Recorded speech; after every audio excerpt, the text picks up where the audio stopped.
আমার টেবিলের 4টা চেয়ারই খালি, কেউ বসে না। আমার রাকিব নাই। বাংলার জনগণের কাছে বিচার চাই।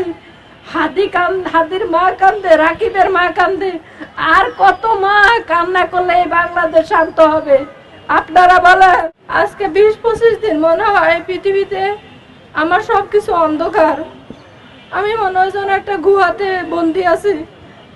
কেন আমার এই পৃথিবী আমার কাছে খুব যন্ত্রণাদায়ক। মনে হয় যেন আমার পরনটা এখনই চলে যায়। শুধু আমার রাকিব, আমি রাকিব ছাড়া আর কোনো শব্দ বলতে পারি না। শুধু আমার একটাই ছেলে, খুব আদরের। ওর জন্মের পর থেকে আমি ওষুধের ডোরোবার দিয়ে ওর দুধ খাওয়াইতাম, আর পিঠার মুখে নিত না। ওরে আমি তিল তিল করে দীর্ঘ 25 বছর বাঁচছি। ওর হাসি, ওর ভঙ্গিমায় আমারে সবসময় মাথায় রাখতো। আমার বাবার মতো আমি আর কোনো ছেলে দেখি না। ওর মতো তো মায়া কারো মুখে দেখি না। ওর মতো খাবার, ওর মতো চিমচাম চলাফেরা, চটপটে কোনো ছেলেকে দেখি না। আমার ছেলেকে নিয়ে আমি অনেক গর্ব করতাম। আমি ওর পাশে থাকতাম সব সময়, খুব হেল্প করতাম। কিন্তু আমি জানতাম শহীদ মিনার আসে, বললাম আমি শহীদ মিনার। কিন্তু এই শহীদ মিনারে যে বাঘ বসে থাকতো, আমি এটা জানতাম না যে আমার ছেলেকে বাঘে খাবে। যদি জানতাম তাহলে আমি হয়তো ওই বাঘের মুখে আমি যাইতাম।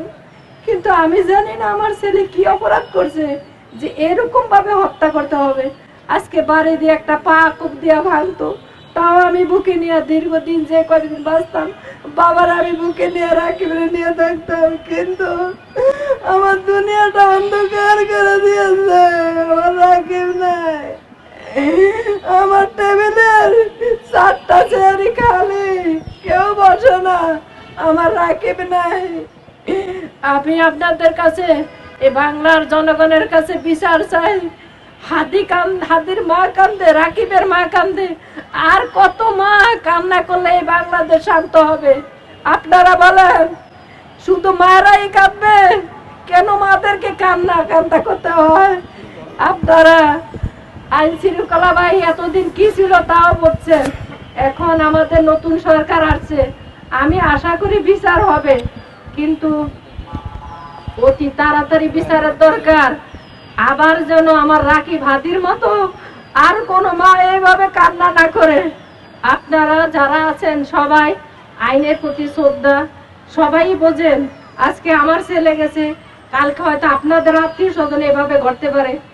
এই আসামি যারা আছে, এই যারা মূল গডফাদার, ওদেরকে উগলিয়ে ফেলুন, নাইলে এই বাংলাদেশে হাজার হাজার মা কাঁদবে। হাজার হাজার মা দেখা গেছে পাগলের মতো রাস্তায় চলবে। কারণ একটা মায়ের কাছে একটা সন্তান অনেক বড় কিছু। স্বামী যখন মারা যায়, মা সন্তান দিয়ে কখনো যায় না।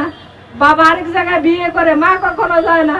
সন্তান বুকে করে ওই সংসারে মায় খুদের হাড়ি দিয়ে পালে, বলে দেশ গরমের বাসায়। আমরা পালতে পারি মায়েরা, সেই মায়েদের কি কান্না করায় আরেক মায়ের সন্তানরা, আরেক মায়ের বুক খালি করে। আমি আর বেশি কিছু বলতে পারবো না। আমারও কিছুদিন আগে, আমি গত 3 দিন আগে মেডিকেলে ভর্তি ছিলাম। আমার কিডনিতে, লিভারে পাথর, পিত্ততে পাথর হয়েছে, অপারেশনের জন্য। কিন্তু আমি আজকে এখানে অনেক কষ্ট করে আসছি শুধু আমার ছেলের বিচার চাওয়ার জন্য। আপনারা সবাই শুনছেন, সবাই ভালো থাকেন, সবাই আমার রাকিবের জন্য দোয়া করেন। আইন শৃঙ্খলা বাহিনী যারা দেখবেন, তারা অতি লম্বে মূল আসামিদেরকে গ্রেফতার করবেন, বিচারের আওতাও নিবেন। বিচার হবে, বাংলার জনগণ দেখবে। আসসালামু আলাইকুম।